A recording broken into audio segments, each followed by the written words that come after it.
début du mois d'août. Le pass sanitaire s'appliquera dans les cafés, les restaurants, les centres commerciaux ainsi que dans les hôpitaux, les maisons de retraite, établissements médico-sociaux, mais aussi dans les avions, trains et cars pour les longs trajets. Là encore, seuls les vaccinés et les personnes testées négatives pourront accéder à ces lieux, qu'ils soient d'ailleurs clients, usagers ou salariés. Bonjour les amis, j'espère que vous allez bien. Il y a quelques jours de ça, je vous avais annoncé que j'allais réaliser une petite vidéo en allant sur le terrain à la rencontre de soignants et leur donner la parole. Ce que j'ai fait le mardi 3 août exactement, avec en partenariat Fabien Olivero qui m'a été d'une grande aide. Et donc on a recueilli quelques témoignages. Cela aurait été trop facile de prendre des personnes qui sont non vaccinées. Vous auriez dit que je suis un complotiste. Et pire encore, vu les menaces que j'ai reçues, des insultes et j'en passe. J'en parle avec émotion parce que je suis quelqu'un qui a toujours été droit dans ses baskets, quelqu'un qui a toujours été conciliant, quelqu'un qui donne beaucoup de sa personne pour les autres. Et aujourd'hui, on nous impose un pass sanitaire et ma vie n'est pas un QR code.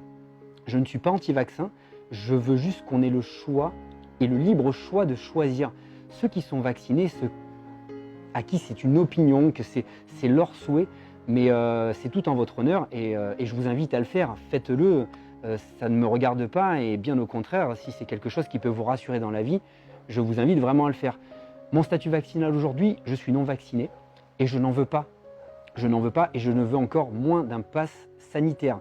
On nous prive de liberté. Alors, je n'irai pas dire jusque-là une dictature parce qu'on ne va pas rentrer dans de la politique. Je ne suis pas politicien, je ne suis pas généticien, je ne suis pas biologiste, je ne suis pas scientifique. Je suis juste un Français qui aime son pays et qui veut faire passer un message en étant le plus pacifiste possible, sans contrarier les uns les autres, sans juger les uns et les autres, parce qu'on est tous unis, libres de ses choix. Ce qui est grave aujourd'hui, c'est que des personnes risquent de perdre leurs emplois.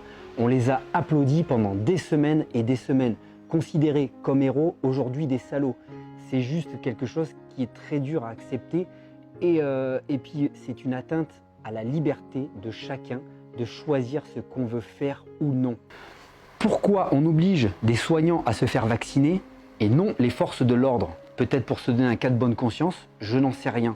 Ce qui est sûr, c'est que moi, mon avenir, je ne le vois pas dans une fracture sociale telle qu'elle est aujourd'hui. Je ne le vois pas dans la division. J'aime les gens, j'aime mon pays et je veux qu'on reste tous unis. Ça, c'est ce message que je veux faire passer. Je ne suis pas anti-vaccin, je veux juste qu'on respecte le choix de chacun. Le vôtre, le mien. C'est tout ce qui m'importe aujourd'hui. Diviser pour mieux régner, c'est pas ma politique. Parce que nos vies, c'est pas un bout de papier ni un pass sanitaire. Parce que nos vies, c'est pas de la politique. Parce que dans nos vies, on nous a appris le mot liberté. S'agenouiller, c'est l'accepter. Je ne veux pas être à genoux, je resterai debout. Sur ces bonnes paroles, je vous laisse découvrir la vidéo. Restez bien jusqu'à la fin. Une amie auteur, compositeur, interprète veut vous envoyer un message fort en musique. Elle est guitariste, elle a un talent fou. Regardez jusqu'à la fin et je vous laisse avec Fabien Olivero et toute son équipe. Je voudrais juste en terminer avec un texte d'un poète armé de stylos. Si un jour on m'avait dit qu'un jour je serais classé fiché, tout simplement pour avoir exprimé mes idées, apporté des sujets jugés tabous, mis sur papier tout ce qui se passe autour de nous. Je pensais vivre dans un pays libre naïf. J'ai compris qu'indésirables sont les esprits non passifs, en refusant d'être un mouton, de rentrer dans le troupeau, de fermer les yeux et de tourner le dos. Bonjour, je me présente, je suis Fabien Olivero, je suis aide-soignant de métier dans un centre hospitalier du Var et je suis également représentant du personnel sous l'étiquette syndicat Sud Santé Sociaux Solidaires pour porter la voix des soignants. Concernant le point de la situation Covid aujourd'hui dans notre établissement, il faut dire que c'est loin de ce qu'on a vécu avec les 3 premières vagues. Aujourd'hui, on a un petit décalage avec la région. On nous annonce 15 jours de retard par rapport aux patients Covid qui arrivent et on en est à 1 hospitalisé en réanimation et moins de 10 hospitalisations conventionnelles. Il faut savoir que les patients qui sont touchés par le Covid aujourd'hui sont assez hétéroclites. On peut avoir des jeunes comme des moins jeunes et des âges moyens, mais moins de formes graves que dans les 3 premières vagues. Concernant la vaccination, justement, on va rebondir sur les hospitalisés à ce jour, puisque les hospitalisés à ce jour sont très majoritairement non vaccinés, comme l'annonce le gouvernement. Par contre, sur la vaccination, tout ce qu'on sait à ce jour, c'est qu'il y a des effets secondaires au vaccin. Le vaccin, ce n'est pas un geste anodin. Et pour moi, personnellement, ainsi que pour le syndicat que je représente, on se bat pour le respect de la liberté de chacun de choisir de se vacciner ou non. Il faut savoir qu'on n'est pas anti-vaccin, on est contre le fait de l'obliger. Par exemple, les soignants que l'on va obliger à se vacciner, c'est une décision totalement injuste et attentatoire aux libertés de chacun, puisqu'il faut savoir qu'on nous menace carrément de nous suspendre sans rémunération, alors qu'on arrive quand même sur une 4e vague Covid qui inquiète tant notre gouvernement. Nous, ça nous laisse très perplexes sur cette obligation vaccinale. Les risques du vaccin sont connus puisque les laboratoires ont d'ailleurs publié une liste d'effets secondaires à ce sujet. Ce qui nous inquiète, c'est qu'on découvre tous les jours de nouveaux effets secondaires qu'on peut ou non relier à la vaccination, puisque les études ne sont pas très pointues à ce sujet et que le vaccin est encore en AMM niveau 3, c'est-à-dire qu'il n'a pas encore l'autorisation de mise sur le marché pour être à caractère obligatoire, puisqu'il faut 4 ans pour une AMM de niveau 4 et que cette AMM sera prévue pour décembre 2021.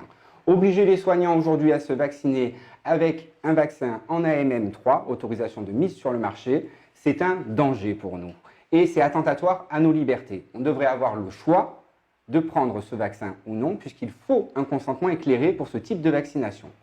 Les gens pourront nous dire, oui, les vaccins ARN messagers qui inquiètent tant ont déjà été mis sur le marché, comme par exemple pour l'hépatite B. Oui, mais l'hépatite B a passé l'AMM niveau 4, pas le vaccin Covid à ce jour.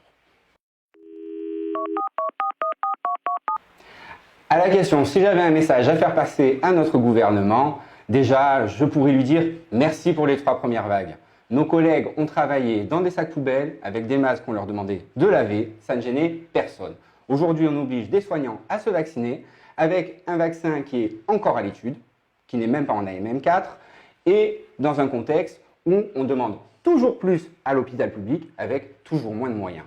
Notre combat, il est là. Il faut défendre l'hôpital public, le service public, qui soigne tout le monde, même les indigents, puisqu'on l'a vu historiquement, le service public, c'est des soins gratuits pour tous.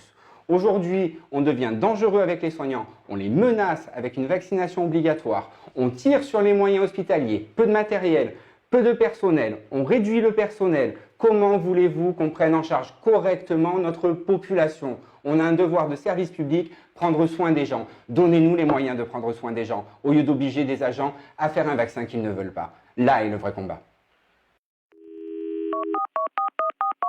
Hélène, qui est infirmière aux consultations externes et infirmière addictologue dans notre établissement. Donc Hélène, je voulais te poser aussi quelques questions sur comment tu as vécu les 3 vagues Covid et la 4e qui commence et quels ont été l'impact de ces vagues sur ton métier d'infirmière. Alors, sur mon métier d'infirmière, comme tu l'as dit, je suis infirmière au service des consultations et lors de la première vague, qui à mon sens a été la plus critique, nous nous sommes retrouvés, toutes les infirmières des consultations, dans le service Covid. C'est-à-dire que moi, personnellement, après 13 ans de sortie des services et d'absence de soins, je me suis retrouvée à faire des soins et... Mise en difficulté certainement pour les soins techniques, puisqu'on a vu... Voilà, tout à fait. Et donc, on ne nous a pas laissé le choix, ce qu'aujourd'hui je peux comprendre, mais ça a été quand même professionnellement difficile. Psychologiquement, pas trop, mais professionnellement difficile. Enfin, psychologiquement, moi je me souviens que tu m'as dit que ça te rappelait certains épisodes que tu avais vécu dans ta carrière, quant à l'inconnu du virus et à tous les protocoles qu'il a fallu mettre en place. C'est pas ça qui m'a le plus traumatisé, c'est vraiment la difficulté professionnelle, se retrouver dans le pseudo-inconnu, puisque il paraît que quand on a fait du vélo, on s'est toujours en terre, mais ça a été des moments difficiles, des changements. Je me suis retrouvée en service de médecine de nuit, alors que j'étais en service de consultation de jour. Et est-ce que ça te fait de nouveau peur avec la 4e vague qui arrive? Alors je la trouve plus, est-ce qu'on peut dire légère, pour l'instant, avec moins de répercussions dans ma pratique professionnelle, mais à suivre pour le mois de septembre. Ensuite, par rapport à la vaccination, toi, ton statut vaccinal aujourd'hui, si tu veux bien nous le dire. Alors oui, j'ai pas de problème par rapport à ça. Moi, je suis pour le vaccin. J'ai été vaccinée au mois de février. Et j'ai l'intime conviction que le vaccin m'a sauvé la vie puisque j'ai déclenché une forme grave de Covid après mon vaccin. C'est mon intime conviction. Par contre, je suis contre, et je m'insurge contre ça, l'obligation vaccinale. Tout à fait. Il faut savoir qu'on n'est pas des anti-vax. Au contraire, le vaccin, ça a des bienfaits. C'est reconnu pour des tas de vaccins. Et effectivement, tu faisais partie des personnes à risque à l'époque lorsque tu t'es fait vacciner. Et c'est peut-être le vaccin qui a permis de t'éviter une forme de conviction. Oui, tout à fait. Ça se comprend. Par contre, le fait que ce soit attentatoire aux libertés, qu'on oblige les gens... Ah, je m'insurge complètement contre ça. On est bien d'accord. Si tu avais un dernier message à faire passer à notre ministère de la Santé ou à notre président, même si on a vu le ministre il n'y a pas longtemps. Au gouvernement, je dirais, j'ai envie de chanter, moi là, je peux. Vas-y. Monsieur le Président, je vous fais une lettre que vous lirez peut-être si vous avez le temps. Si vous me poursuivez, prévenez vos gendarmes que je n'aurai pas d'armes et qu'ils pourront tirer.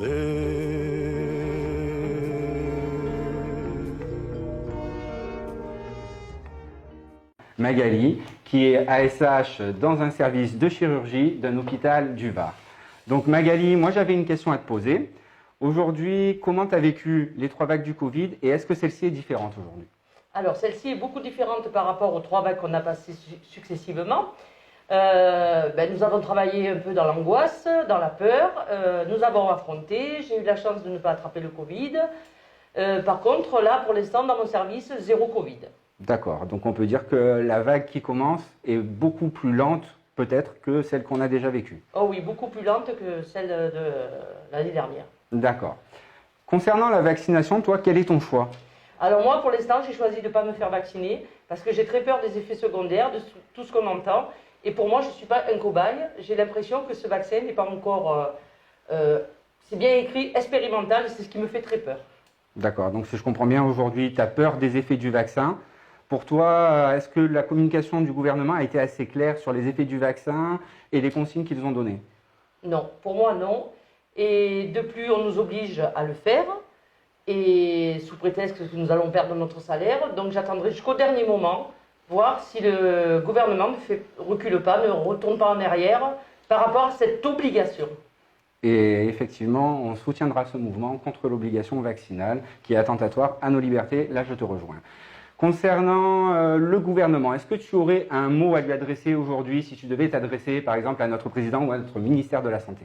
Alors, je m'adresserai à M. Macron en lui disant qu'il a bien eu besoin de nous à la première vague de Covid, tout ce qui nous est arrivé.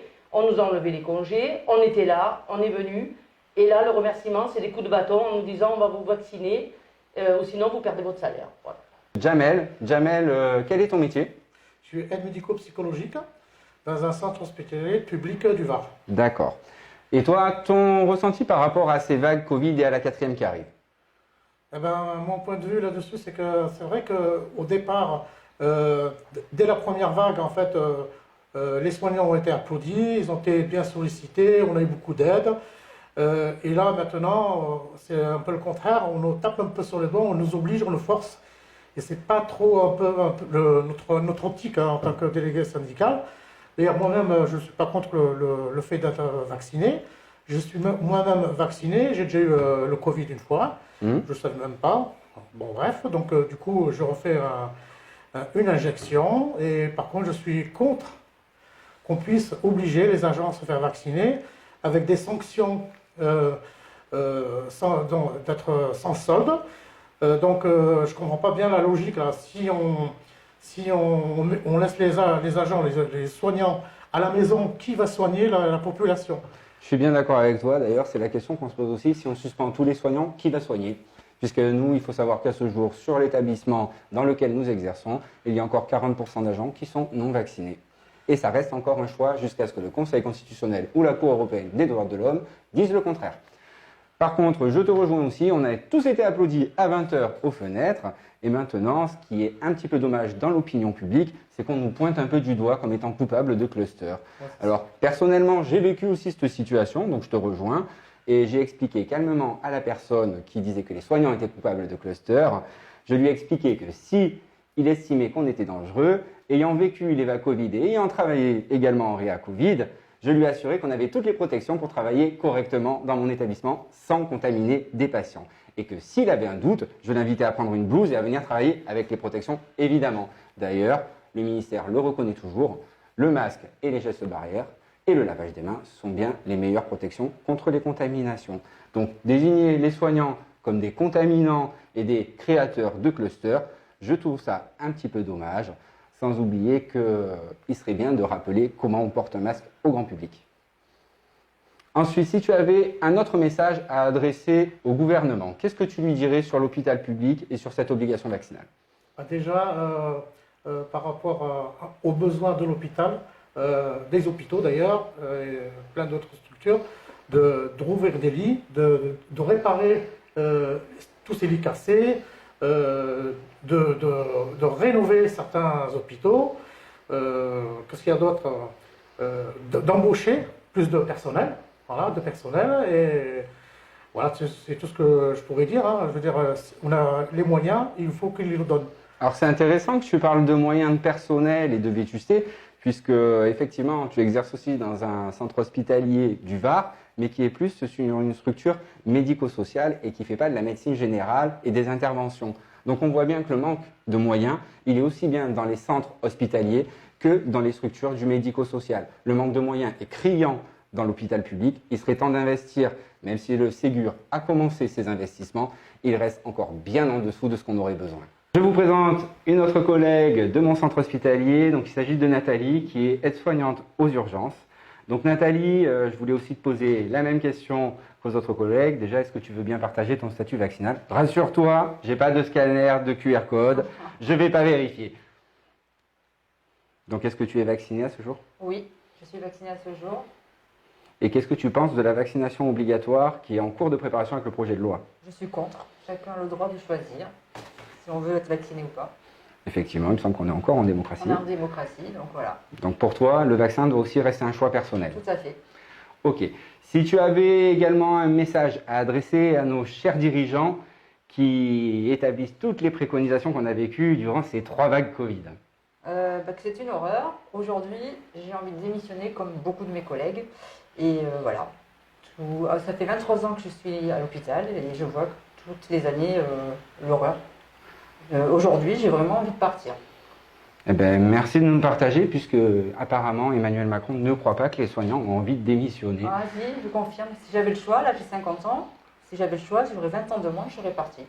Aujourd'hui, Donc pour toi, le service public et l'hôpital public ont bien changé. C'est fini. Fini. C'est dommage parce que soignant, c'est quand même, on est d'accord. On allait travailler avec, voilà, dans soignant, il y a soignant. Aujourd'hui, je ne me retrouve pas dans soignant. Et on est bien d'accord en ayant le même métier tous les deux que si on est venu, c'était à la base par vocation. Tout à fait. Je rigolais, j'étais heureuse de venir travailler. Aujourd'hui, je viens avec la boule au ventre. Je vous présente Virginie, une autre de mes collègues qui est infirmière aux urgences de notre centre hospitalier. Donc Virginie, pareil, même exercice. Je vais te demander déjà comment tu sens la 4e vague du Covid qui arrive.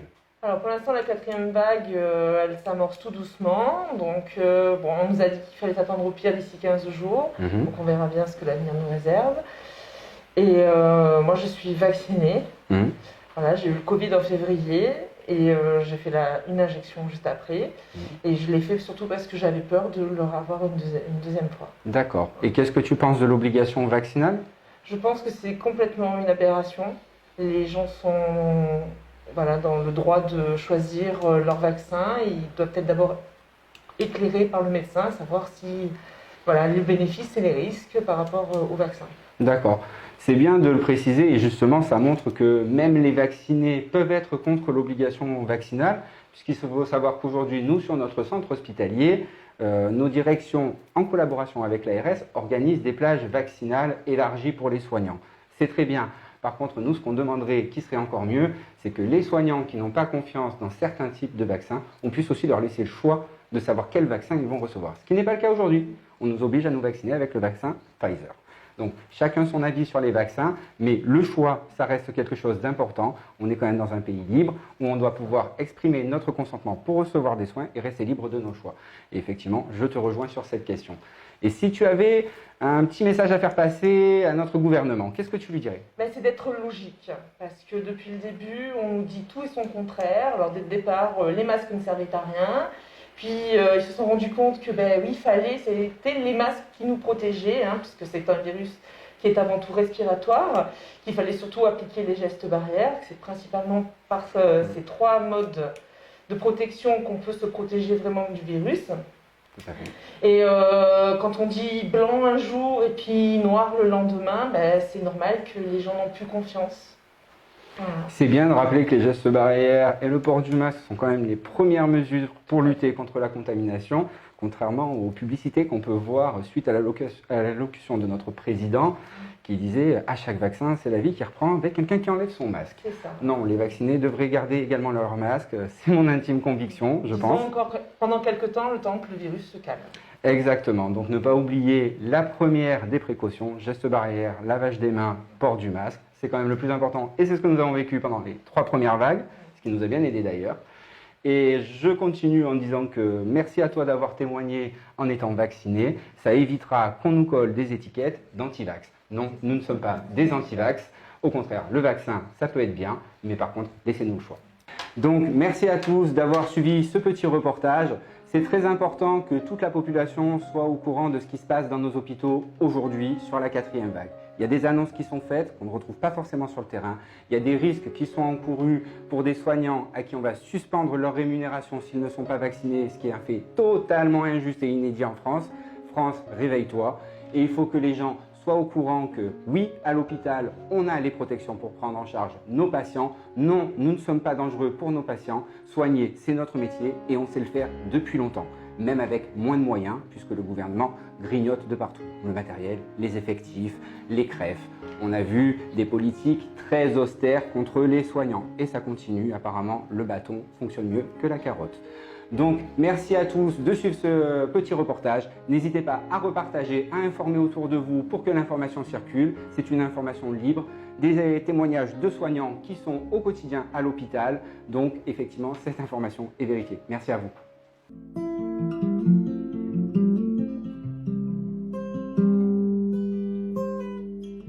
Il paraît que c'est un raccourci de parler de dictature, que seuls les étroits d'esprit feraient 2 poids, 2 mesures. Mais ce n'est même plus un parti qui gouverne à cette allure, bel et bien une monarchie qui enchaîne les bavures.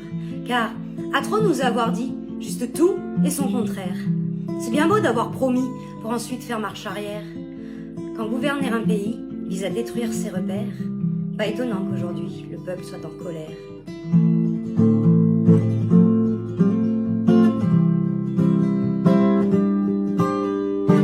Pour mieux régner et en toute incohérence, les soignants à vacciner quand hier ils avaient de l'audience, les policiers exemptés, peut-être pas acquis de conscience, impasse dans les TGV, mais pas dans le métro, nuance, pays de la liberté, que si t'y prêtes allégeance, car si tu te mets à penser différemment, méfiance, tu peux te faire licencier, si tu ne montres pas patte blanche, te faire taxer d'arriéré, en pointant leurs incohérences.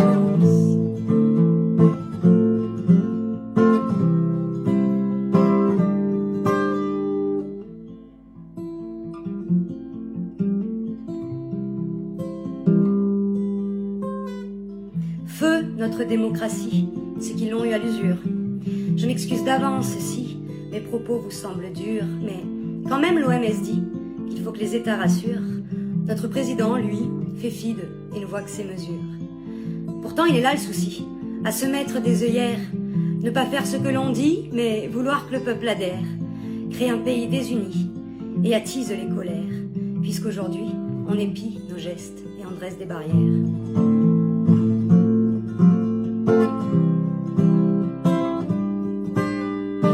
Pour mieux régner et en toute incohérence, les soignants à vacciner quand hier ils avaient de l'audience, les policiers exemptés, peut-être pas acquis de conscience, impasse dans les TGV, mais pas dans le métro, nuance, pays de la liberté, elle est loin notre insouciance, bien sûr on doit protéger les autres, mais cette surveillance creuse les inégalités quand il faut qu'on avance, unis et dans le respect des valeurs de la France.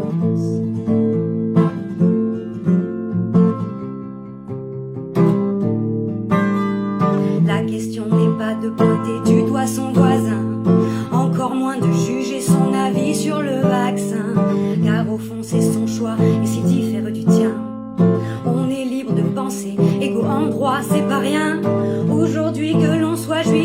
musulmans ou chrétiens, on est tous concernés par ce qui nous attend demain. Nos enfants ont le droit de vivre comme dit dans leur bouquin, libre, égaux et frères, et c'est pour eux qu'on lâchera rien.